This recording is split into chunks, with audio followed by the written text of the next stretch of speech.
Hello, everyone out there in Rumble, X, and YouTube land. Welcome back to Diego Knows. I, of course, am Diego, and we're going to continue to talk about Mamma Mia from 2008. Oh my God, man, I gotta get through this damn movie. My God, I'm probably the only straight guy in the world that ever fucking watched this movie of his own accord.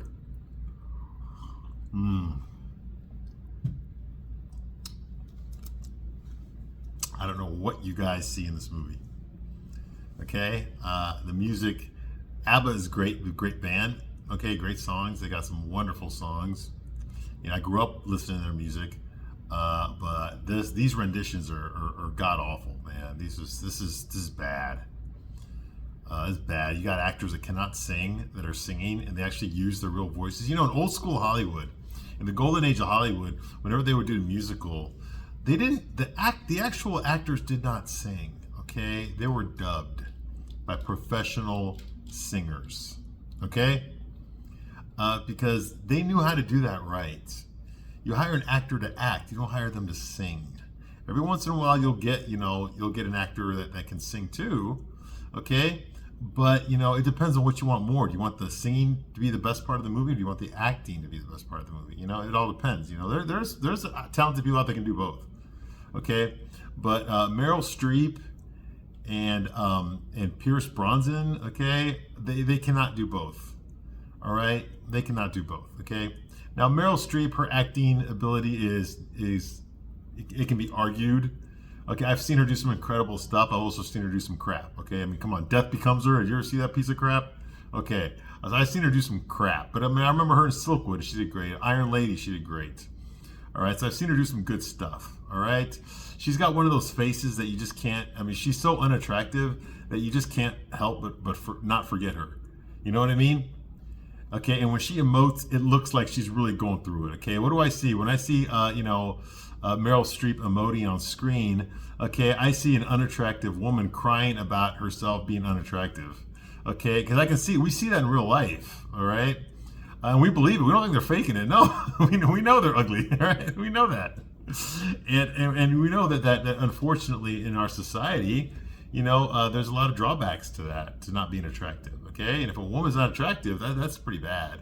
Okay, I mean the type of of drama, of low self-esteem that they have to go through. We can see that. I've seen it before.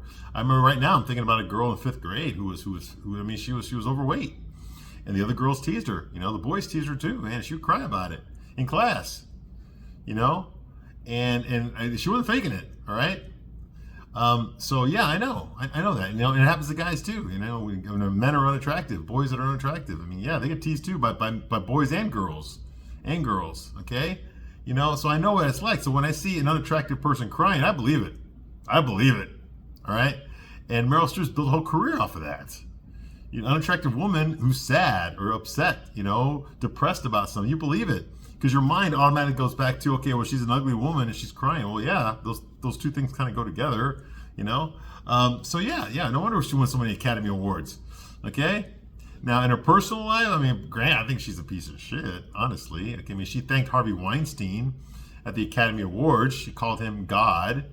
Okay, I'm pretty sure she slept with him too, and she also got other young actresses to sleep with him as well, so they get their movie roles, right? Right, Gwyneth? Right, Angelina? Right? Okay, and then if you're someone who doesn't or refuses to sleep with them, like Mira Sorvino, you get blacklisted. Your career's over. All right. So but she was there, and she didn't protect these women, although she's considered a female icon. Okay, in the media, because she's won all these awards and she's been in these big budget Academy Award winning movies, she's been acting for her career, never slowed down. She's one of those few exceptions where, I mean, she started acting. I think her first acting gig was in, the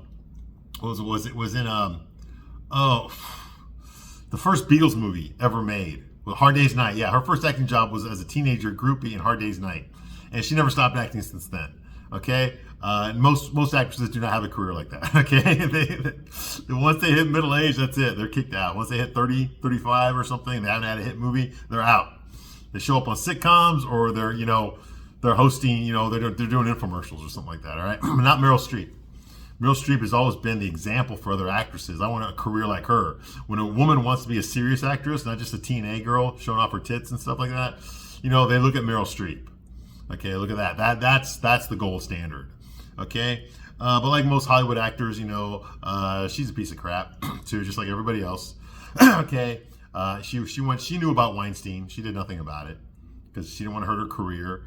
She knew about Jeffrey Epstein. Of course they did. Okay, these people all hang out together. Okay, yes, they knew about P. Diddy too. I wouldn't be surprised if Meryl Streep went to a few white parties herself. Okay, I would not be surprised.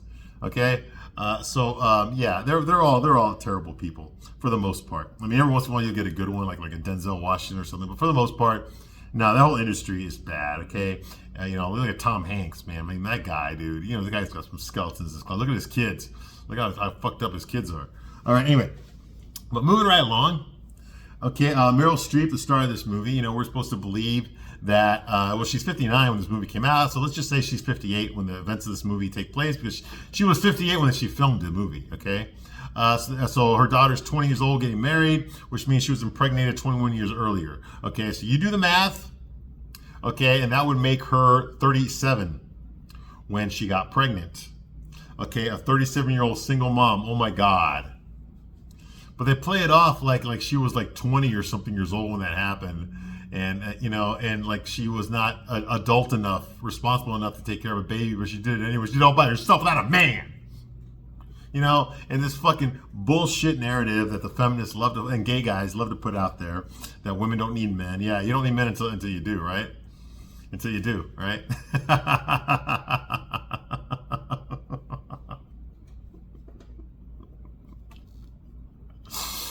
Oh my God. All right. Anyway, but you're not going to see that in a movie. Like, you can't. It goes against the narrative. See, women have to be depicted as not needing men. They want men. They don't need a man. They don't need a man. A woman can do anything a man can do and better. So if she wants a man, you need to get on your fucking knees, okay, and eat her shit. And you should be thankful that you're even doing that. You see what I mean? That's basically the narrative of all these chick flicks, all right? And that's what I talk against, okay? Now, you can make the argument, well, men were sexy. I'm pretty sure there were, okay? If you look at some of the older movies like the 40s or 50s or stuff like that, absolutely. I'm pretty sure there was a lot of stuff. I mean, the casting couch has been around. And I can see that men invented the casting couch. They did, okay? I know there was a lot of abuse going on in Hollywood, okay? I know that a lot of women were exploited. A lot of women were taken advantage of, okay? I know that. Okay, especially in movies, okay? Women were getting hired for their looks, not for their acting ability. I get that too, and that's not fair. Of course it's not, okay? And sure, there was old movies, you know, where the man would be dominator and he'd be the leader of the household and the woman would just have to fucking put up with it. Okay, I think something like a Leave It to Beaver or something, okay? Now, in that show, the dad was not mean to his wife, he was not mean to his kids. But the point is that he went to work and she had to stay home and cook and clean, you know, and take care of the kids. Okay, that was her job as the housewife, and that was depicted as a positive thing. Okay, so of course feminists went against that because women can do anything a man can do, right? Except when they can't. All right, you know, you don't see any fucking women protesting to become garbage men or underwater welders, okay, or any of those jobs that men do specifically that women do not want to do. It's always about being a CEO at a corporation, okay? You know, there's crap like that, all right? The stuff that men do that women don't even pay attention to, don't even notice, don't even care. Who's going to fix your car, okay? Ladies, who's going to fix your fucking car? You think a woman's going to do that? No, it's going to be one of us, okay? But of course, you're not going to see that in a movie. No one's going to talk about the importance of that. You know, who are you going to call when your air conditioner breaks, huh? You're going to call a woman? Does she think she's going to come in there and recharge, do an evac and recharge on that compressor? Of course not. She doesn't know what the fuck she's doing. There's no women that do that stuff. Or at least they're not enough. Not enough. See what I mean? So you can see that in a movie? No. Anyway. So of course this movie, this rom-com, if you want to call it that, I call it a gay-com, honestly. It's gay as hell. There's nothing heterosexual about this movie at all. But in this movie, of course, you know, it goes by all those rules of the chick flicks, those tropes that I always talk about when I do these reviews, all right?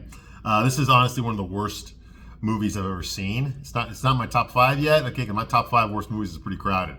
I'm gonna have to do videos on those, all right? My top 5 includes movies that I actually sat through the entire thing. Okay, and like this one too, but my top 5 is already full. If I had like a top 10, Mamma Mia would be in that top 10, all right? I mean, just how they butchered the songs. Fuck the story and the plot holes. Okay, the way they butchered these songs. So much of this movie is dependent on the music.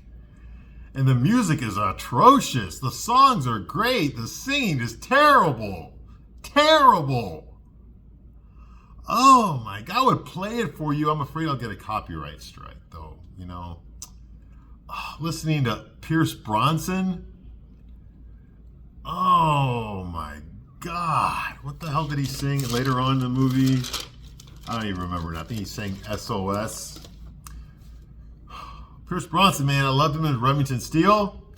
I loved him recently as Dr. Fate in the Black Adam movie. I know nobody saw that movie. I watched it because I'm a comic book nerd. He did great. He stole the movie, honestly. He was better at being Dr. Fate than The Rock was at being Black Adam, honestly. He was incredible. I wanted to see a movie about him, about Pierce Bronson, you know, about Kent Nelson, Dr. Fate. I want to see that movie. You know, he seemed more interesting. Okay, and of course, you know, he was one of the best James Bond, I think. I think it was great. He looked like James Bond. He acted like James Bond. He didn't fucking cry over some bitch. He didn't shit himself. You know, he didn't wear fucking spandex suits that were so fucking tight on him you couldn't fucking move. No, Pierce Bronson didn't do any of that stuff. He just played it like a debonair gentleman. You know, like Roger Moore did it too, although Roger Moore was a little bit more campy. He had a little more, you know, he was more like tongue-in-cheek, you know, winking at the audience type stuff, you know, and during some of the ridiculous stuff. I remember when he defused the bomb dressed as a clown. Okay, I mean, you know, Sean Connery wouldn't have done that. Pierce Bronson wouldn't have done that, you know. And butt ugly, what's his name, who plays James Bond now? What's his name, this ugly motherfucker? See what I mean? I can't remember his name, all right? You know, the guy who plays James Bond right now, you know, the guy with he's got 2 lazy eyes, he's got big fucking ears, you know, and his face looks like he's been punched 100 times. You know what I'm talking about. I wish I could remember his name. But, yeah, anyway, yeah, that guy sucks. That guy sucks, all right? That's not James Bond. But Pierce Bronson is James Bond. He did a great job, in my opinion. I think it was a great James Bond, all right? And I loved him as the role, okay? And in this movie, he plays Sam, okay? An idiot American with a British accent. Don't ask. Okay, and we're expected just to go with that, all right? And no, I'm not going to go with that. This movie's a piece of crap, okay? And I love him, like I said, but he's not a singer. He cannot sing at all. I don't want to hear him sing. I want to see him as Dr. Fate. I know he got killed in Black Adam, but they can rewrite that. They can retcon that, you know? I want to see him as Dr. Fate. I do not want to see him singing ever again. All right? I sat through this movie. I will not see this movie again. Don't even ask me to do the sequel. I'm not even going to touch the sequel. All right? I know they made a sequel to this piece of crap. I ain't going to touch it. All right? Anyway, so where we left off last time, okay, was I got into this big rant about how the men in this movie, Sam, played by Pierce Bronson, Harry, played by Colin Cuckforth, because not only in every role that he plays, but in real life too, he's always getting cheated on. Okay, and Stellan Skarsgård, who plays Bill. Okay, these men are all in their 50s, except for Colin Firth is 48, but Stellan Skarsgård and Pierce Bronson are in their late 50s. Okay, and they have no personal responsibilities. They have no responsibilities to their job. Okay, no family responsibilities, hence they don't have any kids or wives or anyone depending on them to come home every day, is what I'm talking about, all right? We do know that Sam has children, but they're adults and they've already moved out, so he's not actually taking care of them anymore, okay? And none of them, they all receive a letter from Sophie, but they think it's from Donna, saying that their daughter is getting married and to come to the wedding, and they all stop everything that they're doing because, like I said, they have no lives. They have no girlfriends. No one depending on them to just show up at night or the next day. Okay? I guess they have the type of careers where you can just leave whenever the hell you want to, and no one's going to question that. No one's going to depend on you to show up for your job. Okay? And they just up and leave. Okay? And none of them are questioning what this information might mean to them. Because if they're being told they have a daughter, that means that they did not know about this daughter. And yet none of them are like, what the hell is this? What do you mean I have a daughter? what's the phone number over there? You know, that's what I would do if I was the one that got that letter. But none of them think of doing that and calling Donna to find out what the fuck's going on. Because if they did, they would find out that Donna did not mail them those invites. Someone else did. So they would have to put two and two together. Well, it must have been Sophie, the daughter. It must have been my daughter that did it. Okay, well, that's another phone call I can just make and find out what the hell's going on. You see, me personally, I would have some words with Donna over the phone over this. And then, based on that conversation, then I'd decide whether or not to fly to Greece. I mean, I would fly to Greece if it turns out I really do have a daughter. But I'm just saying, like, should I fly there right now or should I wait a while? You know, that's the only question. If I have a daughter, I'm going to go meet my daughter. Of course I am. And I'm going to give a fucking Donna a big piece of my fucking mind if that were to happen. Okay? But none of the men in this movie, because they're not real men. They're all gay guys. Even think of that. They don't think of that. They're all okay with it. They're not shocked. They're not angry. They're not sad. They're not depressed about it. Nothing. All right? You know, so anyway, yeah, that's not realistic, okay? None of them question the validity of whether or not they're lying or not. Maybe they just lied. Maybe they're just saying I have a daughter because they want she found out I'm a millionaire architect. Or I'm a millionaire travel author. Or I'm a millionaire banker. You know, maybe this is just a shakedown. None of them think of that. Maybe some other guy got her pregnant and she's trying to pass it off on me because she wants some fucking change. You see what I mean? Nobody considers that at all. That never enters anyone's mind in this entire movie, okay? Okay, none of them have resentment towards Donna, okay, and would have written back such, okay? So none of them are mad at her over this, okay? None of them are furious that she would keep this information from them. Now remember, they think, or according to the letter, they think that they had a kid. Now we know that only one of them is the real father, okay? But they don't know that. At least not yet. I would be mad. I would go with what the letter said. Oh my God, I have a kid that I didn't even know about? What the hell? You know? No. And none of them are mad later on when they find out that only one of them was the father. Okay? None decided to call Donna first, okay? Okay? And none of them thought about, wait a minute, maybe Donna's married. Maybe she's got kids or something. Maybe her husband doesn't want three motherfuckers showing up at his daughter's wedding. Some fucking ex-fuck buddies of his wife. You see what I mean? No one questions these things in the movie. No one asks these questions. No, they're too fucking busy singing Honey, Honey. So anyway, it took Sophie, Amanda Seyfried's character, it took Sophie 20 years to realize that she needs her dad. Like all of a sudden she just woke up one day, no time in her teenage life, or when she was a little girl, when she was old enough to realize that most kids have a mommy and daddy, did she ever demand to know who her dad was? No. All we find out is that she asked her mom about it once, and her mom said it was a summer fling, and then he left before he even knew that she was pregnant. And that's all we know. No effort was made to track him down. No effort was made to give him the opportunity to be a part of her life. So she's growing up under the assumption that she does not need a dad. Now I can understand when there are legitimate men that abandon the mother of their babies. They abandon their kids. I know that. I know that happens. I know it's true. I'm not saying it doesn't happen. What I am saying is that most of the time it doesn't happen. Okay, and it's one thing for a man to abandon his child. It's another thing for the woman to never even tell him. Okay? That's not right. And nobody questions that in this movie at all. Because this movie was written by feminists, lesbians, and gay guys. That's why. So anyway, Sophie just realized one day that she needs her dad. Like that makes no sense. She would have realized that a long time ago. Okay? A long time ago. Okay, and she probably would have wanted to know her dad before she even decided to get married, much less invite him on the wedding day. All right?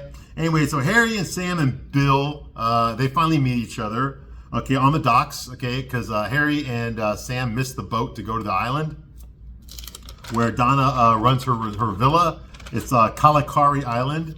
Donna has a villa there called Donna Villa, or Villa Donna, sorry, that she runs there. Okay, basically a nice B&B place, okay? And she runs it with her daughter, by herself with no man. I mean, she has male employees, but I mean, she runs the whole thing. She can't hire anybody to do any of the maintenance, or fix the toilet or the cracks on the sidewalk. She can't hire anybody to do that. She has to do that herself. That's why she wears the dungarees and stuff. But she can't hire men like to bartend for her, and give massages, and take them out to, and take the female customers out to the lake and stuff like that. She can hire people for that. Okay, but she can't hire anybody like to change the light bulbs, in the guest houses or none of that shit. Okay, you see what I mean? See how stupid this is? All right. Anyway, so they all meet each other because they all arrived in Greece at the exact same time. Okay, yeah, right. And Bill, he asked them, "Hey, are you guys trying to get to Kalikori Island?" And they're just standing like, "Yes, we are." He's like, "Well, so am I. And look at me, I have a boat, so I can take you all there." Because I'm going there too, just like you two guys are. And so, of course, they get on the boat and they go with him, right? Anyway, the next scene we see is we meet the groom. His name is Sky Ryman. Yes, that's his real name. Okay, obviously, they took the name from fucking Sky Masterson from Guys and Dolls, all right? Obviously, another fucking gay movie as fuck, all right? And I know because I played Sky Masterson in an off-Broadway show, all right? And he's played by Dominic Cooper, who is 30 years old in this movie. I'm guessing he's playing a younger guy, but it can't be much younger, okay? But more important than him being 30 years old, okay, and his wife being 20 years old, is that he is clearly homosexual, okay? His character exhibits absolutely no heterosexuality. In fact, I'm guessing that maybe it was Sophie that hit on him and not him that hit on her. I'm pretty sure he was busy on the beach getting baby oil massaged into his fucking asshole when Sophie came up and told him he was cute. All right? And then I'm pretty sure she roofied him in order to have sex. Okay? Or she wore a mask of fucking Brad Pitt or something. Okay, that's what I think happened. All right? The first thing he does when we meet him is he compliments the bridesmaids. Remember those two young, hot British girls, okay, that are Sophie's best friends, despite the fact that Sophie, growing up in Greece, has an American accent. Okay, yeah. Okay, he compliments the bridesmaids, and he says, the first thing he says, his first line in the movie is, "Oh, yes."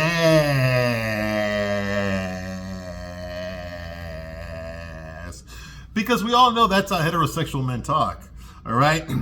And I think that's all you really need to know about him, okay? He just wants to save money for traveling.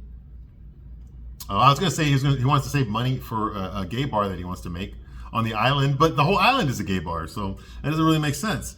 Okay, but what his excuse in the movie is he wants to save money. That's why he doesn't want to wear a tuxedo or stuff. Have it very formal for his wedding. He wants to save money for traveling. Yeah. To the gay bar. Okay, but Sophie doesn't want to go anywhere. She doesn't want to leave the island. She wants to stay, and that's a problem for him. Okay, and the fact that Sky Diamond has a British accent means that he did not grow up on that island either with Sophie, so they're not childhood friends that fell in love. Okay, I think later on we find out that the reason he's on the island is he's helping Donna out. He's helping her by creating a website for the internet. Because, this movie does take place in the year 2000. So he's creating a website, doing some marketing stuff for Donna so that they can attract more visitors to the villa. Which is a smart idea, I guess, in 2000. Okay, that's why he's there. That's how he met Sophie, all right? So anyway, so like I said, Sophie doesn't want to leave the island. That's what she says. She wants to stay in the island forever, I guess. And she doesn't trust him to know about her inviting her dads to the wedding. So he has no idea that these three old men are coming over, okay, for the wedding, all right? And Sophie tells her girlfriends, "There's a part of me missing. And when I meet my dad, everything will fall into place." No. You don't even know these men. Now, obviously, the movie was written, like I said, by gay guys and stuff, all right? But if this was written by a heterosexual, okay, who knows what kind of men are going to show up on your fucking island, okay? Who knows? Could be bad guys. See what I mean? And she doesn't know this. That possibility never even crosses her mind. Like, what the hell?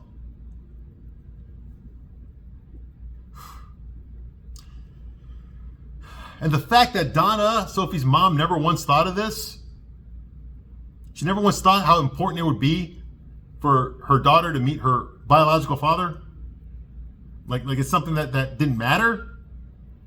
Now I can understand. I don't condone it, but I understand her being mad at Sam because he left her for another woman. I get that. She'll be mad at him, and maybe to spite him, she will purposely keep this information from him. But Bill and Harry did not fuck her over. If anything, she fucked them over. And there's just as much chance that they're the dad too. So she has no room to fucking talk here. She can't get back at Sam by punishing Bill and Harry. You see what I mean? So it's not explained.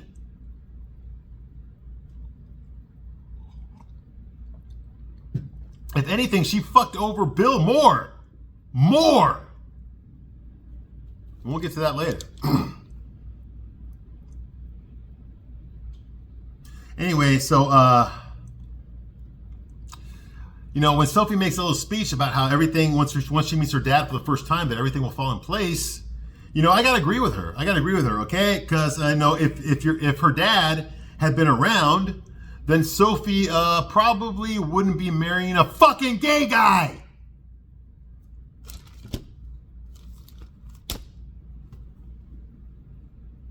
And then they go into Waterloo, okay? Which I actually like that song. I don't like the way they sing it. I like the way ABBA sings it, the way it was meant to be sung. But they go into Waterloo.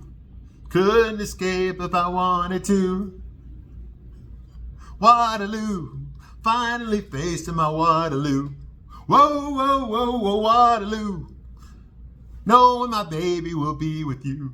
Whoa, whoa, whoa, whoa, what? Yeah, okay, you know it. God damn it. These ABBA songs are addictive, okay? They're addictive, all right? Anyway, so that's going on here, okay?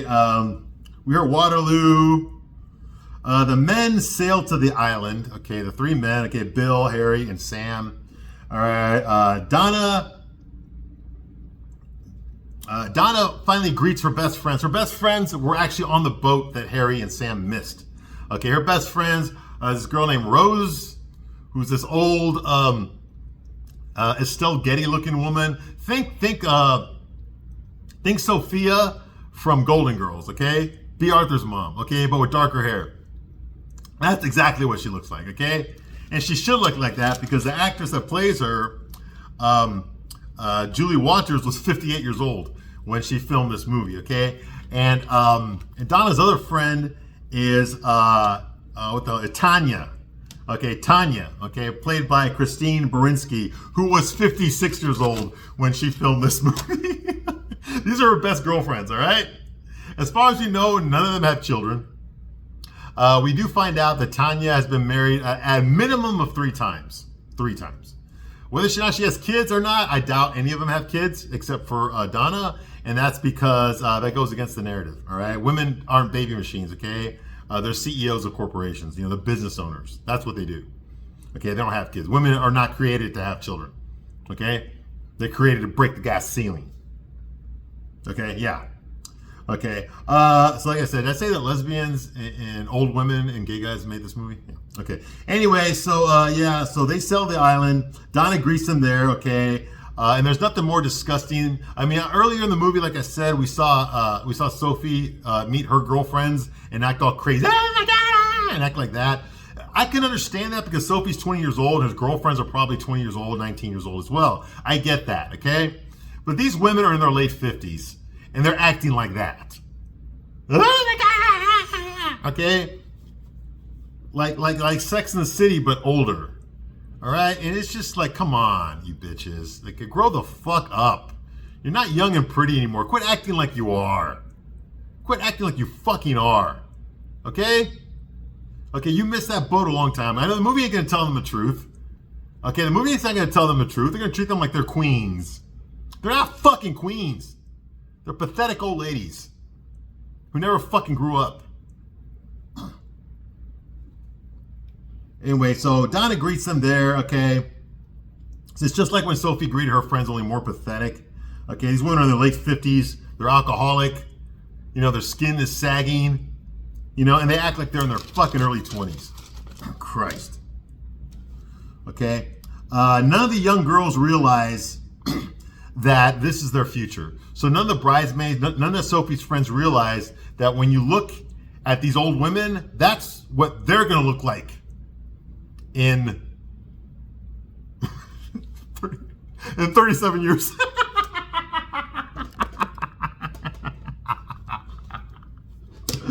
Oh my God. Yeah, they don't realize that. Okay, the irony is lost on all the women in this movie, that you're looking at your future right there. Okay, anyway, so that's going on. Rosie, like I said, is 58 years old. She's a cookbook author. Okay, she even gives her autograph. Someone on that boat in Greece actually had a copy of her cookbook there on the boat in English. Okay, and so she autographed it for them. Yeah, right. Okay, and Rosie, like I said, 58, cookbook author, never been married. She calls herself a lone wolf. She'll never get married. That's why she has no kids.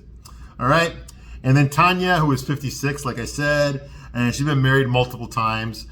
She's your typical woman that fucking, divorce rapes her husbands, gets the alimony, gets all that kind of, not child support, because I don't think she ever had any kids, but, gets them to pay for her, like, her boob job and shit like that, that kind of stuff, all right? Donna doesn't want Sophie to leave the island, okay? So she kind of admits that she's kind of turned off by this wedding. She doesn't want her daughter to run away with her husband and leave the island. She wants Sophie to have a pathetic fucking life running the villa like she does, okay? She doesn't want her to leave the island, or Villa Donna, that's the name of the villa. Okay, and then of course the old ladies meet Sky and they start flirting with him, which is like a moot point because, like I said, he's only attracted to men, okay, and big cocks. Okay, anyway, Harry.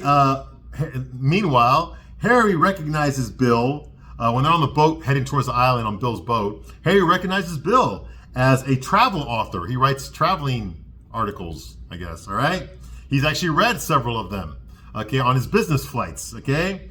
And Harry, however, is too much of a pussy to travel anywhere, okay? So he doesn't actually travel, he just reads the travel books about people that do travel, like Bill, okay? Anyway, so what I want to know is if he doesn't travel anywhere, what the fuck does he do with his money? He's a banker, for Christ's sake. What does he do with his money?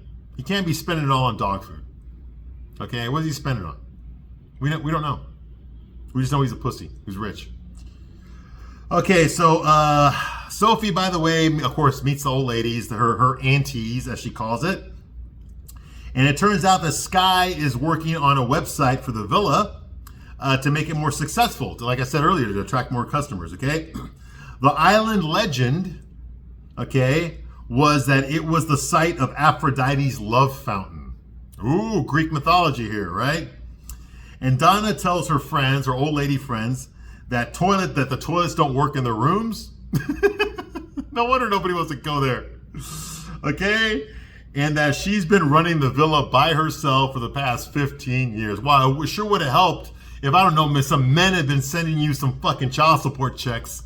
That might have fucking helped you out a little bit, maybe. But nah, you couldn't be bothered, right? Your daughter didn't need that shit, right? And thank God you're not complaining about it. Right? Okay, and that she has not had a day off in the past 15 years, all right? And then we get to a what do you call it? A self-pity song, Money, Money, Money by ABBA, okay? Where Donna sings and dances about how terrible her life is and how broke she is, despite the fact she owns a villa, okay? And how her plan is to marry a rich man so he doesn't have to, so that she doesn't have to ever work at all. Yeah, well, at 59 years old, looking the way you do, Meryl Streep, it's probably not going to happen, all right? Okay, and let's see, and she's 59, for Christ's sake, okay? So that boat has sailed, okay? But at least she kind of is aware of that, She does say something in the song about how, like, maybe nobody would, like, want her now. Well, it sucks, but yeah, that's probably the right way to go. But of course, this movie, like I said, was written by feminists and gay guys. So of course, that's not going to happen, is it? Of course not. Anyway, I'm going to stop my review right here because I'm really losing my shit. Okay, but I'll be back shortly to continue my review of this piece of crap movie, Mamma Mia. I thank you very much for watching this long, and I'll see you soon on the next one. Bye.